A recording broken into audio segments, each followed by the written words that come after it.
A strong hold over current affairs is crucial for aspirants to succeed in the UPSC Civil Services examination. Administer your preparation with updated and relevant news with the monthly Current Affairs Revision Program.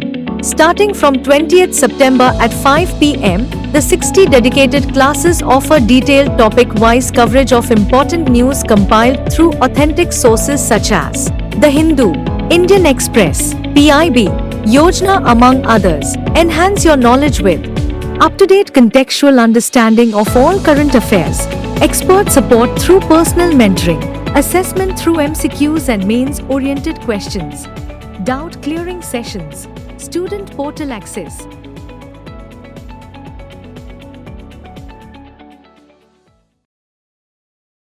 Hello and thank you for tuning into this edition of News Today. Without delay, let's have a look at the headlines first. India deserves permanent United Nations Security Council seat, says Bhutan. Karnataka government withdraws general consent to Central Bureau of Investigation. Ministry of Health and Family Welfare released draft guidelines for passive euthanasia. Union Cabinet approves National Centre of Excellence for AVGC-XR.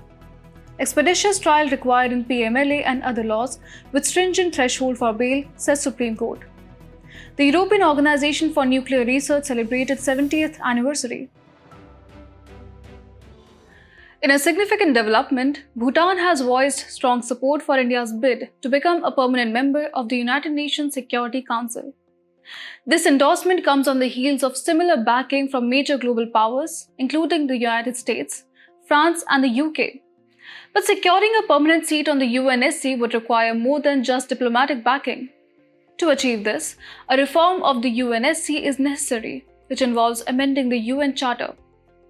For any such amendment to take effect, it must be adopted by a two-thirds majority in the UN General Assembly and then ratified by two-thirds of UN members, including all permanent members of the Security Council. So what is the UN Security Council? Established by the UN Charter in 1945, the UNSC is one of the 6 principal organs of the United Nations tasked with the critical responsibility of maintaining international peace and security. The Council comprises 15 members and holds unique authority in that its decisions are binding on all member states, meaning nations are obligated to implement them under the UN Charter. Now, let's take a look at the factors that bolster India's bid for permanent membership. First, India is recognized as a leader among developing countries, often representing the interests of the global south. Second, India's rapid economic growth. It is now the world's 5th largest economy, adding weight to its candidacy. Additionally, India recently became the most populous country in the world. Another key point is India's long-standing contribution to United Nations peacekeeping forces, where it remains one of the largest contributors. However, the road to permanent membership isn't without its challenges.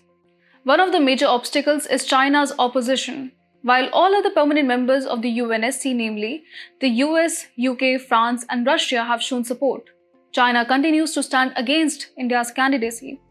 Another challenge comes from groups like the Uniting for Consensus, also known as the Coffee Club, which actively opposes the expansion of permanent seats within the UNSC. Moreover, there is the self-interest of the current permanent members who may be reluctant to share their privileged status. In a prominent move, the Karnataka government has withdrawn its general consent to the Central Bureau of Investigation.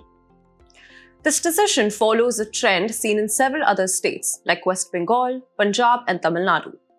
Notably, West Bengal had withdrawn its consent back in 2018, a decision upheld by the Supreme Court in the state of West Bengal versus Union of India 2024 case earlier this year. For those unfamiliar, the CBI, under the Delhi Special Police Establishment or DSPE Act of 1946, requires consent from a state government to investigate crimes within the state's jurisdiction. This is unlike the National Investigation Agency, which has nationwide powers under the NIA Act of 2008. Consent can be granted in 2 ways. First, general consent, which allows the CBI to carry out investigations in the state without seeking fresh permission for every case. But there are 3 exceptions to general consent: cases ordered by the Supreme Court or High Court, cases registered in other states or union territories, and cases registered before the withdrawal of the consent. Another is the case-specific consent, where the CBI must apply for permission for each individual case. To give you some background, the CBI was established in 1963 following the recommendations of the Santhanam Committee on the Prevention of Corruption. Despite being a highly respected agency for investigating high-profile corruption and economic offences, it remains a non-statutory and non-constitutional body governed by the DSP Act 1946. It operates under the Ministry of Personnel, Pension and Public Grievances. In a significant development, the Ministry of Health and Family Welfare has released the draft guidelines for passive euthanasia, titled Guidelines for Withdrawal of Life Support in Terminally Ill Patients. These guidelines outline the circumstances under which life-sustaining treatments can be withdrawn, marking an important step in addressing end-of-life care in India. So what exactly do these guidelines say? According to the draft, life support can be withdrawn in specific cases. This includes situations where an individual has been declared brainstem dead under the Transplantation of Human Organs Act 1994. Additionally, if a patient is not likely to benefit from aggressive therapeutic interventions, or if the patient or their surrogate has provided documented informed refusal for continuing life support, these treatments can also be stopped. To ensure that the process is handled responsibly, the guidelines mandate the formation of two medical boards, the Primary Medical Board and the Secondary Medical Board. First, the Primary Medical Board or PMB will be responsible for making a proposal on whether life support should be withdrawn, which must be based on a consensus among its members. Following this, a Secondary Medical Board will review and validate the decision to ensure that everything is in order. Furthermore, Clinical Ethics Committee is required to be set up by the hospitals to oversee the process. This committee will ensure that audits are conducted, conflicts are resolved, and that all decisions meet ethical standards. Now let's take a moment to understand euthanasia more broadly. Euthanasia refers to the deliberate act of ending a person's life, to relieve them from incurable disease or extreme suffering. There are two forms of euthanasia. Passive euthanasia involves intentionally allowing the patient to die by withholding artificial life support such as ventilator or feeding tube. This form of euthanasia is legal in several countries, including Norway. And the Supreme Court of India recognized the right to die with dignity as a fundamental right under Article 21 in 2018, Common Cause versus Union of India and another case, thus legalizing passive euthanasia in India.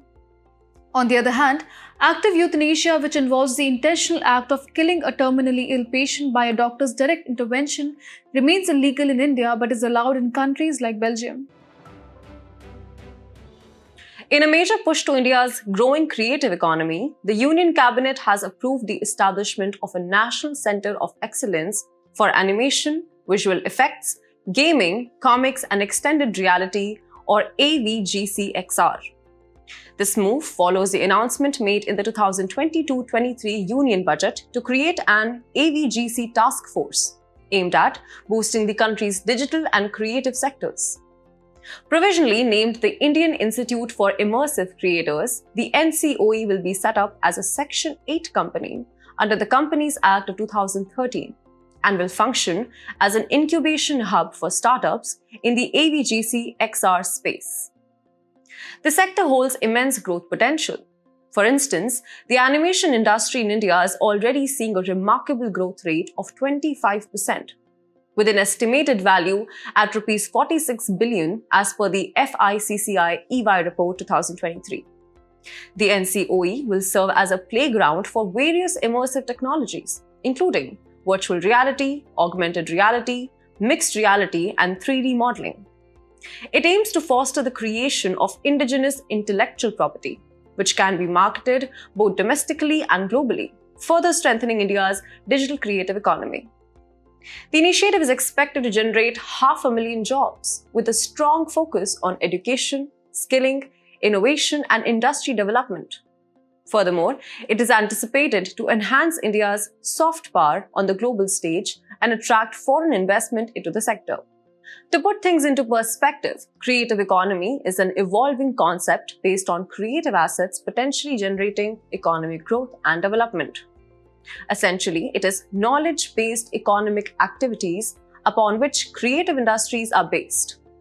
Creative industries are cycles of creation, production, and distribution of goods and services that use creativity and intellectual capital as primary inputs. India's creative economy is already valued at $30 billion. It is responsible for nearly 8% of the country's workforce, with the potential for significant further growth. In a significant ruling, the Supreme Court of India has emphasized the need for expeditious trials in cases involving laws that have stringent conditions for granting bail. This observation comes in the context of V. Senthil Balaji versus the Deputy Director case, where the Apex Court granted bail to the accused in a money laundering case under the Prevention of Money Laundering Act or PMLA 2002. The court highlighted that there is a need for expeditious disposal of trial in cases under laws like PMLA, along with other stringent laws like the Unlawful Activities Prevention Act and the Narcotic Drugs and Psychotropic Substances Act. It stressed that Section 45 of PMLA, which sets a higher threshold for granting bail, should not lead to the prolonged detention of accused individuals. The court was clear in its stance. Detention for an unreasonable length of time without trial is unacceptable. Moreover, the Supreme Court reaffirmed that bail should not be withheld as a form of punishment.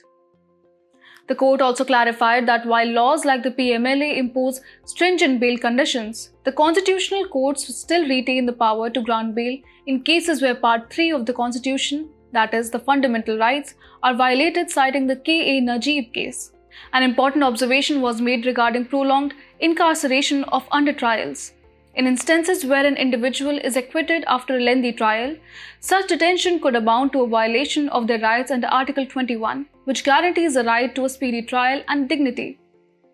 In such cases, the court suggested that there could be a possibility of claiming compensation. Let's now turn our attention to the Prevention of Money Laundering Act 2002. This law was designed to prevent money laundering and to confiscate property derived from or involved in money laundering activities. Under Section 45, bail can only be granted if two key conditions are met. First, there must be a prima facie satisfaction that accused has not committed the offence. And second, there must be an assurance that the accused is unlikely to commit any further offence while on bail.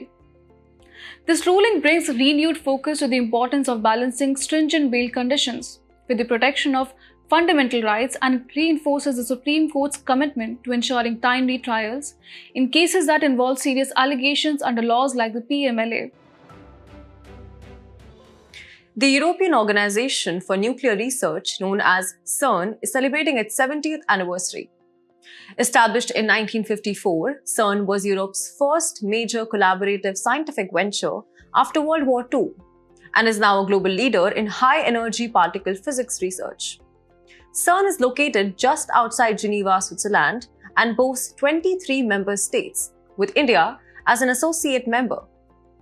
The organization is unique for its commitment to fundamental science, explicitly stating in its founding convention that its work will not be used for military purposes. Over the decades, CERN has achieved several groundbreaking scientific milestones. Among these are the discovery of the Z and W boson particles, which have been crucial in understanding the weak nuclear force. In 1989, CERN also gave the world the World Wide Web, invented by the British scientist Tim Berners-Lee. Additionally, it has been at the forefront of antimatter research with the help of the anti-proton decelerator, aiding in the study of the origin of the universe. It is also famously known for the discovery of the Higgs boson, or the God particle. The Higgs boson is the fundamental particle associated with the Higgs field, a field that gives mass to other fundamental particles such as electrons. This discovery was made at CERN's Large Hadron Collider, the world's largest particle accelerator, which collides protons or lead ions at near-light speeds. India, as an associate member, has made significant contributions to CERN's experiments. Indian institutions like the Tata Institute of Fundamental Research have played a vital role in experiments such as the LHC and the L3 experiment. Moreover, India's Department of Atomic Energy cooperates with CERN on novel accelerator technologies, and India operates 2 Tier 2 centers for the worldwide LHC computing grid. In today's Place in News, we will discuss Ukraine with its capital, Kyiv. Russian missiles attacked Ukraine's Snake Island, also known as Zmeiny Island, located in the Black Sea. Let's talk about its political features. Located in Eastern Europe, it is the second largest country in Europe after Russia. Its bordering countries are Belarus in the north, Russia in the east, Moldova and Romania in the southwest, Hungary, Slovakia and Poland in the west. The Sea of Azov and Black Sea are located in the south of Ukraine. In terms of its geographical features, its mountain ranges are Carpathians, Crimean Mountains, etc. Its highest point is Mount Hovrela and the climate remains temperate. Its major rivers are Dnieper, Danube, Dniester, etc. As we wrap up today's bulletin, let's have a look at some quick updates. The International Court of Justice orders Israel to ensure immediate delivery of basic food supplies to the Palestinian population in Gaza. ICJ is the principal judicial organ of the UN, established in 1945 by UN Charter and successor to the Permanent Court of International Justice. Prime Minister dedicated Bitkin Industrial Area developed under NICDP as part of Delhi-Mumbai Industrial Corridor to nation.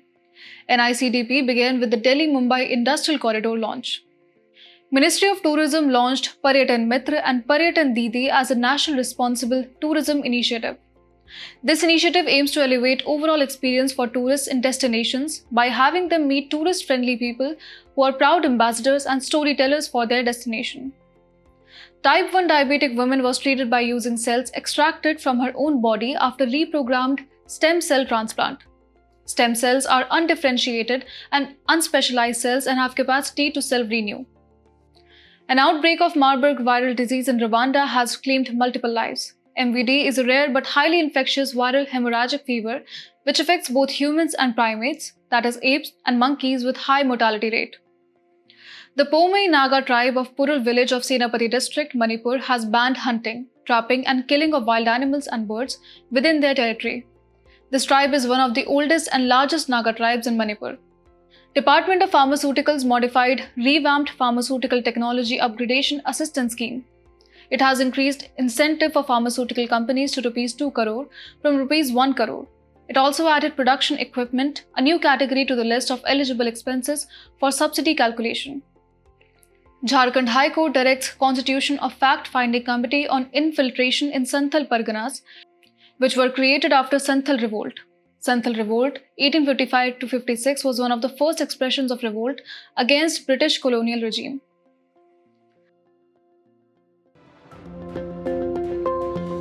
Before we sign off, let's challenge your understanding in today's installment of Test Your Knowledge.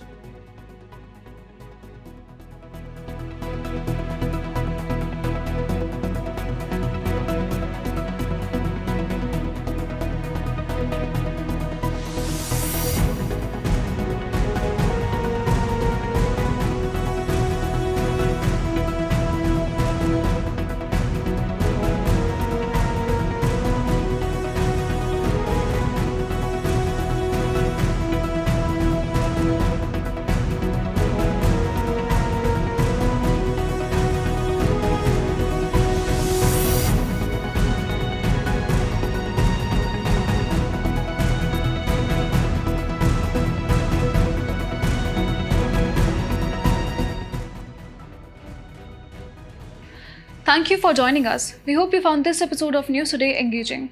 For the solution to the quiz and to access the PDF version of News Today, remember to visit the provided links in the description below.